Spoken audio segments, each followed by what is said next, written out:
Hello guys, I'm Aashin Prasad and I'm joined by Ayan Acharya. Hi guys. We're here on Sportstar's Matchpoint Paradox. We're here to discuss the biggest takeaways from the Ashes where England squared the series at the Oval.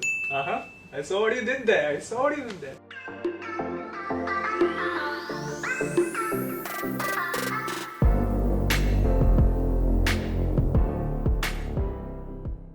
I think England mostly relied on two individuals in Ben Stokes, who's had a fabulous summer starting from the World Cup to the Ashes series, and Rory Burns, who has been their find of this summer in terms of batting to speak. Rory Burns, to an effect, against the quality Australian batting bowling lineup, he has stepped up.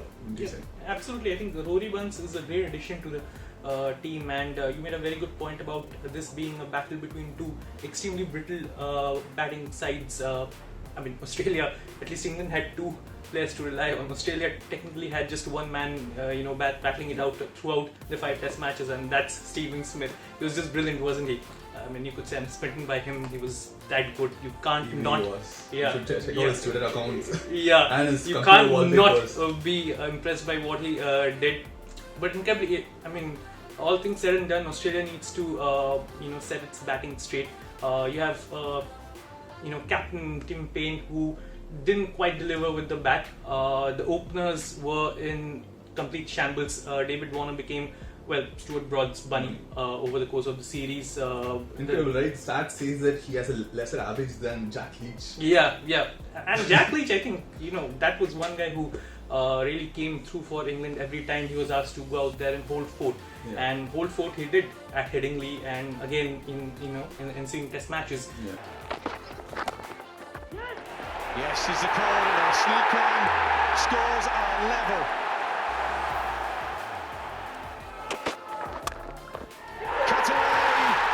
Cut away for 4.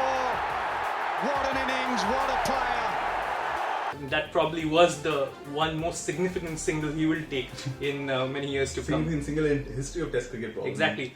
And I think with Manas Labuschagne, who came in as a concussion substitute, exactly. He surprised everyone with how he held fort, and he was almost like a carbon copy of Stephen Smith, not in an exact same sense, but then he was. It's incredible because he's supposed to be a like-for-like substitute. And mind you, he had scored over 1,000 runs during the first class season, averaging about 60, which is what Steve Smith's Test average is at the moment, by the way. And incredibly, the first ball he faced, I think the first match he was substituting Smith, he also got hit on the helmet. By Joe Archer. He got hit by his own teammate Mitchell Starc in the nets, and so much so that by the end of the series he was leaving the ball almost the same way as Stephen Smith. The quirky mannerisms. It looks like Labuschagne took that like-for-like substitute quite seriously. Those two were brilliant for Australia, and the two men for England. I think we need to also talk about Joe Root. I think he's had a very disappointing 1 year with the bat in Test cricket, and I think it was quite evident in the series as well. He didn't make the big hundreds. He made a couple of crucial 50s, especially in the Headingley Test in the second innings. But other than that, he's been quite found out in the England's top order, right? Yeah, absolutely. I think Joe Root needs to get his act together simply because he's such a valuable asset, not just as a captain but as a batsman. He's sort of fallen out of the Fab Four that we so often talk about. There's Virat, there's Kane Williamson, there's Steve Smith, and then there used to be Joe Root. Now he's sort of fallen off the perch there, but I'm sure he'll get there. He's a class act.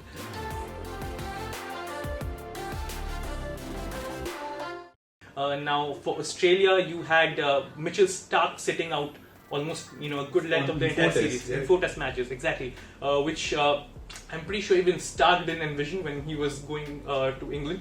But such was the the potency of that pace attack, and Langer had made it clear that the pacers will be tried and tested depending on the conditions. And boy, Pat Cummins came through and so did Josh Hazelwood. Peter Siddle, of course, had his moments, but again, he's on the wrong side of 30s. You can't expect him to be how he was in his prime. But I see Hazelwood and Pat Cummins forming a pretty formidable pace attack in the years to come. And I think Cummins had one of his best series so far in his career, I guess. Yeah. he was like the burly Superman kind of figure in the team. Yeah, absolutely. And But England again not so lucky with Jimmy Anderson. No, I think things started going wrong for them since the first match at Edgbaston, where Anderson went off injured with just having bowled just 4 overs. I think their fortunes kind of like tailed from that. Like, you know, they were up against Steve Smith with just like 3 frontline seamers, two frontline seamers and an all-rounder in Ben Stokes. Just didn't have an answer for Smith, did they? Absolutely cool. I think we'll get back to that towards the end of the session. Yes. And I think Archer came in, made his test debut. I think he stepped up and he did fill in Anderson's absence. He in his debut series he picked up 22 wickets, which is in 4 matches, and he had one of the best bowling spells or the best period of passage of plays involved in this series. One with Steve Smith, and again I can see that English smile, that fan smile there. But speaking of that spell, I mean, what a spell that was. That sort of this is not the same Australian side that we are so used to seeing, the sledging, so to speak, that's so intricately woven into an Ashes series wasn't quite there. Of course, at the end of it, we saw Jofra and Matthew Wade getting into, can't even call it an altercation, but just few words here and there. But that general feeling of, for the lack of a better word, actually an animosity that you see in an Ashes series was missing. But that entire spell of play between at Lords it was, right? Between Archer and Smith sort of brought the series to life. Archer bowling at 90 clicks an hour, Smith refusing to give up. Here's a man who's in the form of his life, and here is a young chap who's bowling quick, who's determined to get to the best batsman the opponent has. And make an impression on the best stage of all, like in the Ashes test in Lords. And what's more, both of them are teammates in the IPL. I mean, Steve Smith plays for Rajasthan Royals and so does Jofra Archer. So you can say familiarity sort of helped Archer, and Smith both. And there were words flying before Smith came back after his concussion-forced absence. He said, Archer hasn't got me out. Archer said, well, it's difficult to get him out when he's not playing. But yesterday was a picture that did rounds on social media of the two of them shaking hands. I wonder what Smith was saying. I think he said, you finally didn't get me out. What do you think he was saying? I wonder, you were the one who posted it from a Twitter account. It was amazing because he didn't actually get him out, did he? I mean, he unsettled him. He did force him to miss 1 test match.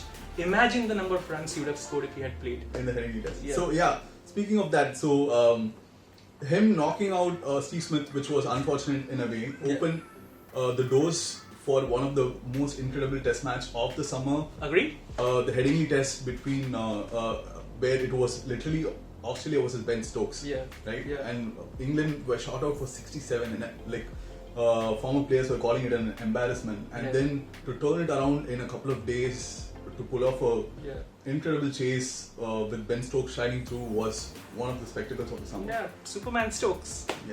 Superman Stokes. It was a brilliant innings, one for the ages. For him to do it against Australia under such pressure with, Jack Leach trying to make sure he can see the ball properly while wiping his glasses.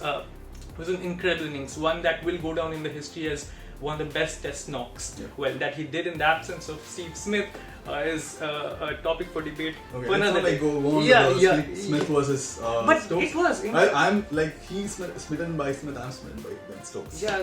But that's incredibly what this Ashes boiled down to, really. I mean, all the jokes apart, it was between two supremely talented individuals, one being Ben Stokes, the other being Steve Smith. Steve Smith missed out on an entire year of cricket because of reasons that are well known to everyone by now. And Ben Stokes, what a summer he's had. Starting with the World Cup, where he became the hero of England's long-awaited World Cup triumph. And Smith was still warming up. You can almost sense that he's so much more at ease, Steve Smith, in the longer format. And Stokes, again, a man for all situations, a man for all formats. So, I mean, we are lucky to live in the age of Stokes and Smith. And to round it off with, we again need to go back to Steve Smith.